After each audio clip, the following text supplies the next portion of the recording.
वही सफर जो आजादी की खुशी और बंटवारे के दर्द के बीच 15 अगस्त 1947 को शुरू हुआ था।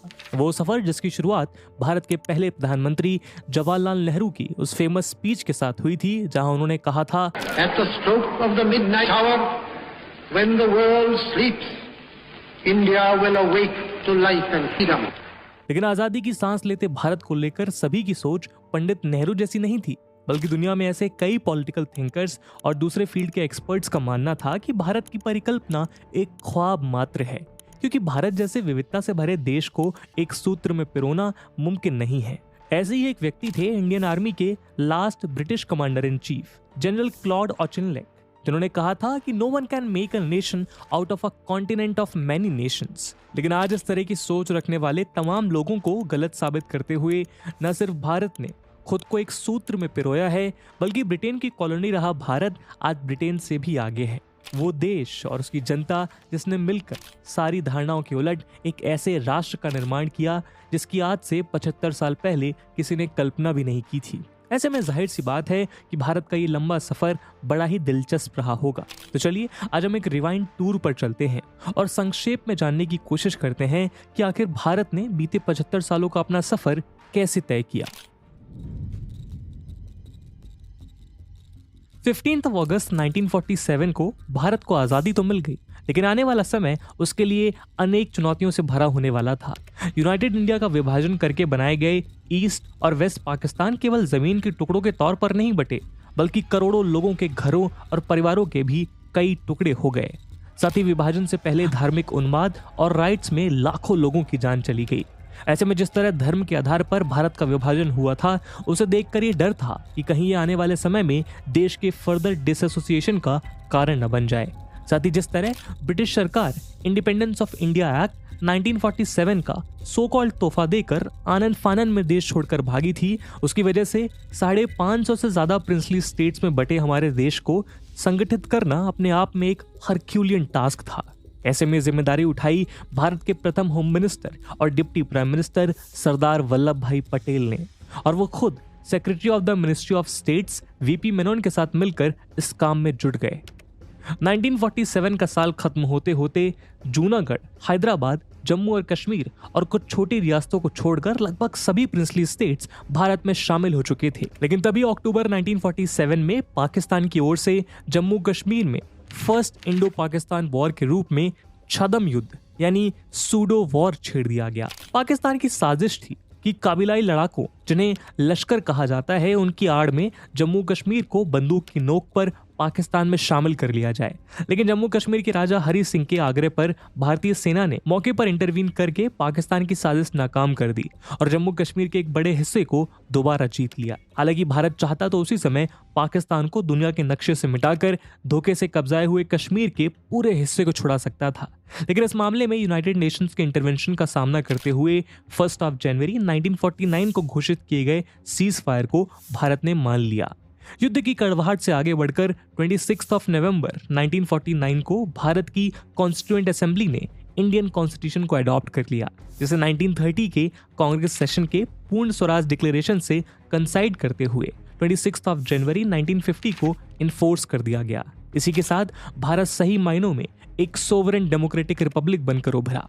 वहीं दूसरी ओर भारत ने शुरू से ही अपने पड़ोसियों से मधुर संबंध बनाए रखने की कोशिश की थी, जिसके चलते ही 1949 में भारत और भूटान के बीच ट्रीटी ऑफ परपेचुअल पीस और फ्रेंडशिप और 1950 में भारत और नेपाल के बीच treaty of peace and friendship sign कर ली गई थी। मार्च 1951 में पहली बार भारत ने दिल्ली में एशियन गेम्स को ऑर्गेनाइज करवाया, जिसमें 11 नेशंस ने भाग लिया। लेकिन एक न्यूली इमर्जिंग नेशन के लिए सिर्फ अच्छी शुरुआत ही काफी नहीं थी, बल्कि इसकी ग्रोथ को प्लान करना भी बहुत जरूरी था। वहीं ये बात किसी से छिपी नहीं है कि इंडिया के नेशन बिल्डर्स और खास तौर पर भारत के प्रथम प्रधानमंत्री पंडित नेहरू सोशलिज्म की फिलॉसफी की ओर इंक्लाइंड थे। ऐसे में यूएसएसआर के प्लान्ड इकोनॉमिक मॉडल की तरह ही भारत में भी अप्रैल 1951 में फर्स्ट 5 ईयर प्लान इंप्लीमेंट कर दिया गया, जिसके अंतर्गत भारत की आने वाली इकोनॉमिक जर्नी के माइलस्टोन्स को तय करने की जिम्मेदारी खुद सरकार ने उठाई, जिसे हर 5 साल में 5 ईयर प्लान्स की मदद से निभाया जाना था। इन प्लान्स को बनाने के लिए सरकार द्वारा मार्च 1950 में ही प्लानिंग कमीशन को स्थापित किया जा चुका था। वहीं न्यूली अडॉप्टेड कॉन्स्टिट्यूशन के आधार पर 25 अक्टूबर 1951 से लेकर 21 फरवरी 1952 के बीच इंडिपेंडेंट इंडिया में पहली बार लोकसभा के लिए जनरल इलेक्शंस करवाए गए, जिसमें कांग्रेस के साथ साथ पंडित नेहरू ने देश की कमान अपने हाथ में ली। ये भारत के लिए एक ऐतिहासिक मौका इसलिए भी था क्योंकि जहां एक और यूएसए में इंडिपेंडेंस के बाद यूनिवर्सल फ्रेंचाइज की व्यवस्था लागू करने में 150 साल का समय लगा था, वहीं भारत में ये राइट फर्स्ट जनरल इलेक्शन के साथ ही इंश्योर कर दिया गया। इसी बीच प्लान्ड इकोनॉमिक मॉडल में सेंट्रल गवर्नमेंट की मुख्य भूमिका को समझते हुए देश में मास स्केल इंफ्रास्ट्रक्चर इन्वेस्टमेंट और नेशनलाइजेशन शुरू कर दिया गया, जिस कड़ी में 1951 में इंडियन रेलवेज, 1953 में एयर इंडिया और 1955 में इंपीरियल बैंक ऑफ इंडिया को भी नेशनलाइज करके स्टेट बैंक ऑफ इंडिया बना दिया गया। साथ ही जनवरी 1954 में ही हिंदुस्तान स्टील लिमिटेड के रूप में स्टील सेक्टर में भी पीएसयू को एस्टैब्लिश कर दिया गया। आज हम इसी ऑर्गेनाइजेशन को सेल या steel authority of India limited के नाम से जानते हैं।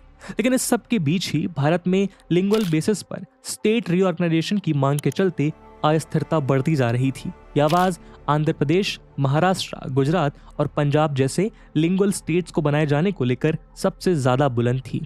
आजादी के बाद से ही इस मुद्दे पर विचार करने के लिए बनाई गई जेवीपी कमेटी, धार कमेटी और फजल अली कमेटी की रिपोर्ट्स का हवाला देते हुए सेंट्रल गवर्नमेंट लिंगुअल बेसिस पर स्टेट रीऑर्गेनाइज करने को देश की एकता के लिए खतरा मानते हुए खारिज करती आ रही थी। लेकिन इस सब के बीच ही मद्रास स्टेट से अलग तेलुगु स्पीकिंग आंध्रा स्टेट को बनाए जाने की मांग को लेकर आमरण अनशन पर बैठे पोटी श्रीरामुलु की 15 दिसंबर 1952 को डेथ हो जाती है। इसके बाद मामले को हाथ से निकलता देख सरकार ने आनंद फानन में 1 अक्टूबर 1953 को पहले लिंगुअल स्टेट के रूप में आंध्रा स्टेट को बनाने का निर्णय ले लिया। वहीं इसी के बाद स्टेट रीऑर्गेनाइजेशन एक्ट ऑफ 1956 पास करके स्टेट बाउंड्रीज को मास स्केल पर डिफाइन करने का सिलसिला शुरू हो गया। इसके चलते आने वाले सालों में एक के बाद एक नए राज्य बनते चले गए। लेकिन ये वो अकेला मुद्दा नहीं था जो भारत को अंदर से अस्थिर रखे हुए था, बल्कि आजादी के बाद से ही भारत के नॉर्थ ईस्टर्न स्टेट्स और खास तौर पर नागालैंड में विरोध की आग धधक रही थी, जो भारत से अलग अपने लिए एक स्वतंत्र देश की चाह रखते थे। और नागा नेशनल काउंसिल के बैनर तले 1946 से ही वहां जोर जोर से प्रोटेस्ट और डिमॉन्स्ट्रेशंस हो रहे थे।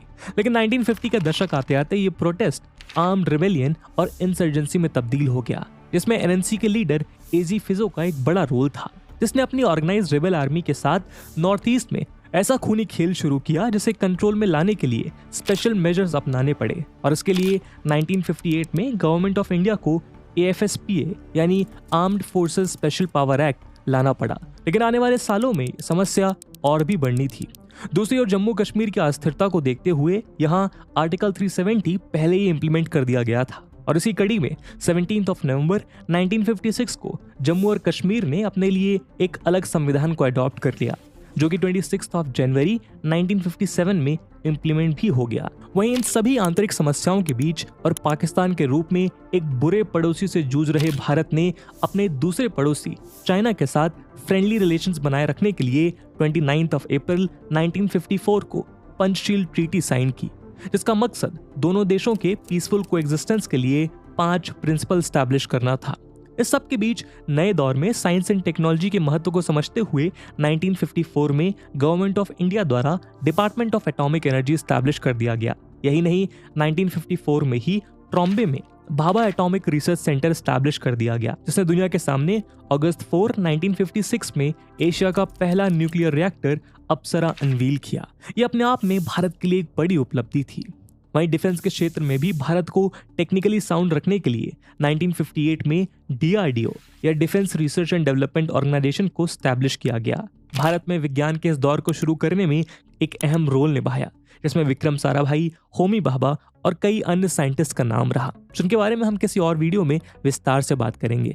इसके साथ ही देश में साइंस एंड टेक्नोलॉजिकल एडवांसमेंट के लिए नई पीढ़ी को तैयार करने के लिए यूएसए के MIT की तर्ज पर 1951 में ही IIT खड़गपुर को स्टैब्लिश कर दिया गया था, जबकि 1960 आते आते बॉम्बे, मद्रास और कानपुर में भी ऐसे ही वर्ल्ड क्लास इंस्टीट्यूट भी देश में खोल दिए गए, जिनकी संख्या आने वाले दशकों में और भी बढ़ती चली गई।